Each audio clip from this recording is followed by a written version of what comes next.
Hi, welcome back to another TerranScapes video. Today I wanted to talk about some new boards that I've developed for the Martian board set. That's sort of the desert themed boards that I've been doing for a while. And one of the things that I was interested in doing, a customer contacted me. He wanted to add to his set so he could play apocalypse-sized games. And so I thought this would be a good opportunity to try to add some variety, as that's a lot of boards to put down on the table, and adding a little bit something new would help break up the expanse. And I've been interested for quite a while of doing some kind of a dried mud effect, and there's a lot of products out there for creating a crackle type effect in art. And there's the Martha Stewart makes a paste, and there's some cracking paste put out by drawing a blank, I think by Liquitex, actually, or no, I'm thinking, Golden, actually. Golden makes a crackle paste as well. And I've taken a look at, so I wanted to look at those a little more closely, and I went online and took a look at a variety of videos showing some of the effects, how they're put down. And By Painted actually did a video a little ways back now where he did some dried river, sort of mud bases for some necrosphinxes. I always get those mixed up in the Tomb King's army. But anyway, the big snake dudes. And so I looked at those, and it just didn't quite have the effect that I was looking for. I wanted some deep clefts. I wanted, I've been looking online at photos of actual dried riverbeds and lake beds, and there's something about the way the earth separates, and you can get these really deep fissures. And that was something that I really wanted to try to bring to these boards. So I found a new product available. It is called, one second. When I say new, it's new to me, and it's relatively, I think, new on the market. It's a product called Kroma, oh gosh, and we can get that in the light, Kroma Crackle. Kroma is a brand of paints that it's a sort of like, I guess it's like the small batch bourbon of paint manufacturers, right? Sort of the Knob Creek of the paint world. So they do a lot of small batches of handcrafted paint, and I don't know anything about their quality or reputation really, except that I saw a video demonstrating this gel, and I liked that right away. One of the things they advertise for it has a very organic cracking. That's the phrasing that they use, and that appealed to me right away, as a lot of cracking agents end up with a very linear cracking form where you get squares or not the sort of deep irregularity. Now, I haven't tried many products out there, so I'm not an expert on crackle mediums by any measure, and I'm happy to see other people post some of their own experiences with different crackle mediums. I've heard good things about possibly using the Martha Stewart, which is probably a little bit more available and is about the third the price of this. For the same price, this tube's about, I forget, maybe $8, and you get about 3 times the amount with Martha Stewart's. But one of the things that I like about this, and I don't have any work in progress videos of this, so I'm just going to front load you here a little bit, but it's a liquid gel. So it has some self-leveling properties that you don't get with a paste. The other thing that I liked about it was that it's very, the amount of cracking you get is dependent on the layer of thickness that you apply. So I did a few experiments, tested it out at different thicknesses, and to get some really deep cracking, you actually need quite a bit of the medium as a thick layer.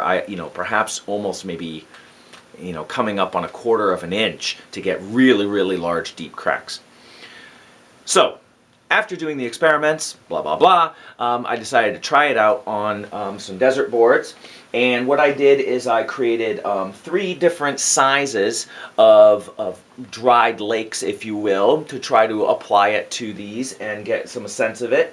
And what I realized actually is I didn't have quite enough gel to fill these as deep as I wanted, because I was looking for some larger cracking to be to scale with the miniatures. Of course, cracking occurs at any scale, right? You can get tiny little ones. I used to live in Southern California, and when ponds would dry, it would crack and fold up, and you get all sorts of different sizes. So really any scale, any size is appropriate to this scale. But I wanted something, that was substantive that you could see from a distance.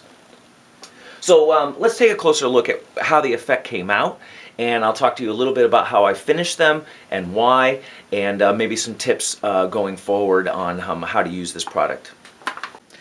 So before we zoom in for a real close look at the boards, what I want to do is just give you a look at it from a distance and get a sense of how that appears. Now, the Kroma Crackle finishes with a bright white finish.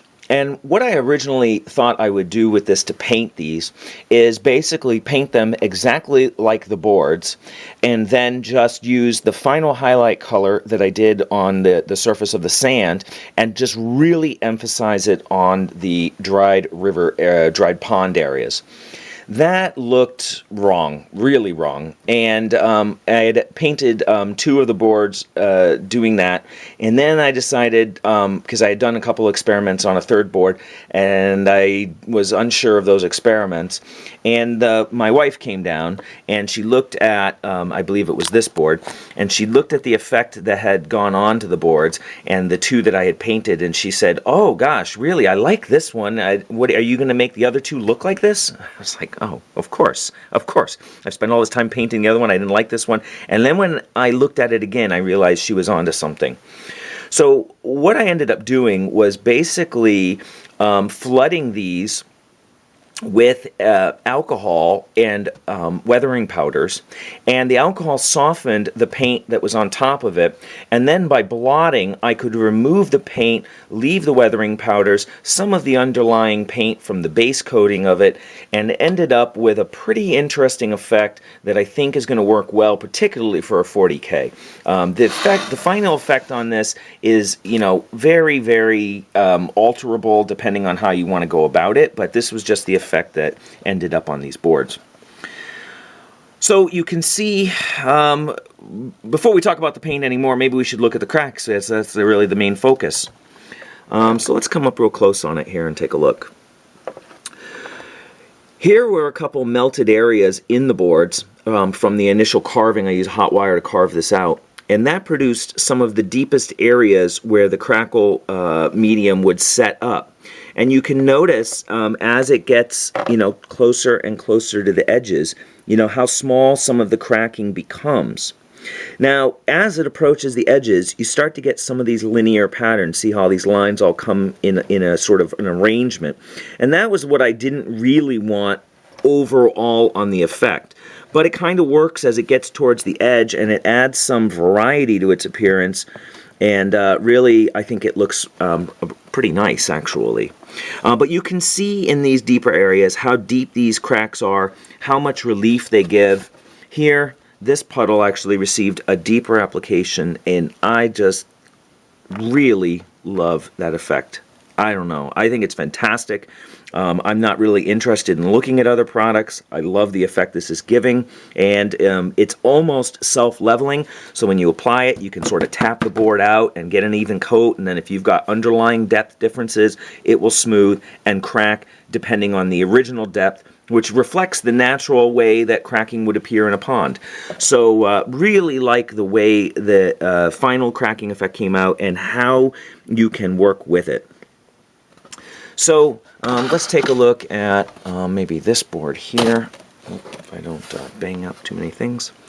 Now this received not quite as deep in some spots, and you can see how the cracks provide some variety.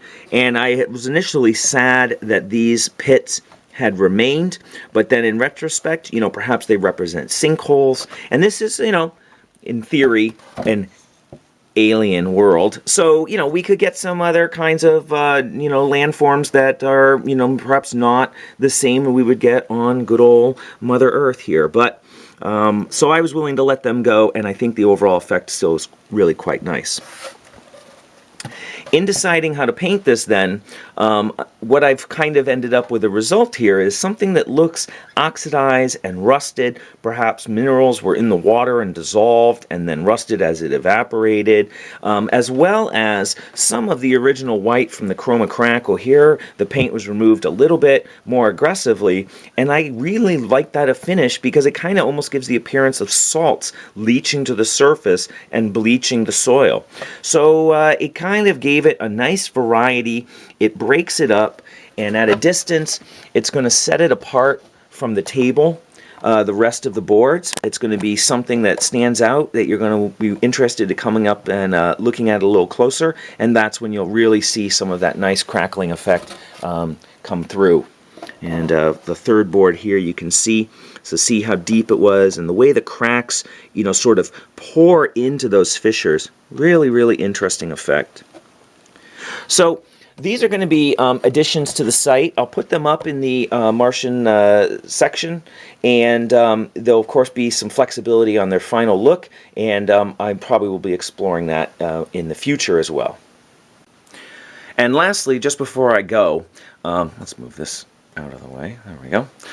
The customer also requested that I build a larger mesa that would encompass the span of 2 boards. And when I thought about that, I realized, why not just make one 20 by 20 board and mount a large mesa on it? This affords some improvements, such as having the larger surface area. I can do, you know, more tiering along the edges, really erode it in a much more natural form, but preserve a tremendous amount of playing space on top, and also eliminates, you know, an unsightly seam as trying to create joins where the sculpting goes in. These are going to stand out a little bit more. So I felt like that was a big advantage. One advantage to splitting it, though, however, would be able to put it at the, table's edge. You could split it and put it at 2 sides, so that could always be an option as well. But I really wanted to try one as a single large piece. So here you can see the mesa from the side, and see how some of that tiering and sculpting, you know, really adds, I think, a lot of realism to it, and adds, you know, certain even some, you know, the height variations just make it much more interesting to play on for 40K, and much more realistic to look at. So I was really, really pleased with how this piece came out, and I realized that maybe I need to start including some larger boards like this as a standard option for the sets. So this will be the first that you'll see, and I will include this on the website as an option that allows for, you know, a nice big expansive rise on the tabletop. I actually lifted this one up a little bit more than the normal mesa. I have some leftover, what is it, 1/2 inch or 3/4 inch foam from the castle project, and so this is sitting, I'm going to get eye level, you can't see that, this is sitting about 2 1/4 inches high off the tabletop. So it's just a 1/4 inch higher, I think, than the standard one. And I might use this basing actually in the future, as it's just easier to cut and to arrange. One thing, I should mention, one thing I did, and looking at the photos on the website, I realized just how out of date some of them are. So this just kind of highlights some of the, you know, chronic, gradual improvements that are happening. Because the way this is carved implies that chips are falling off. What I'm using actually for the talus around the bottom now is some crushed up plaster that forms sharp, jagged angles on the stones, rather than using, you know, washed rock or something like that. We'll see if we can come up a little closer here so you can see that effect.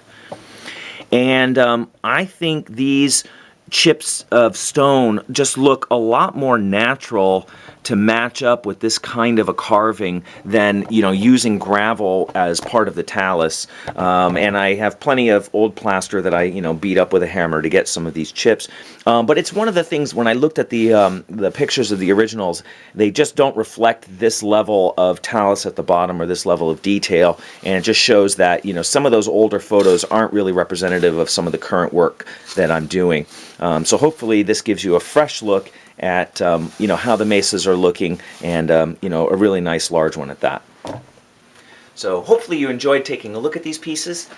Really, I'm pretty pleased with how they came out, and I'm really excited to be exploring this Kroma Crackle product.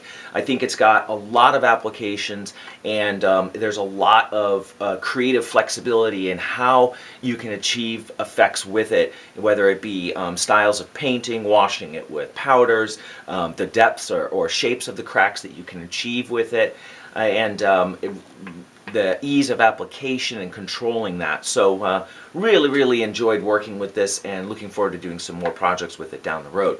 Of course, saying that, Should you be interested in purchasing, boards off the site next time the store opens, again, I'm opening it once a month, and you can take a look at the newsletter on the site to see some of those details.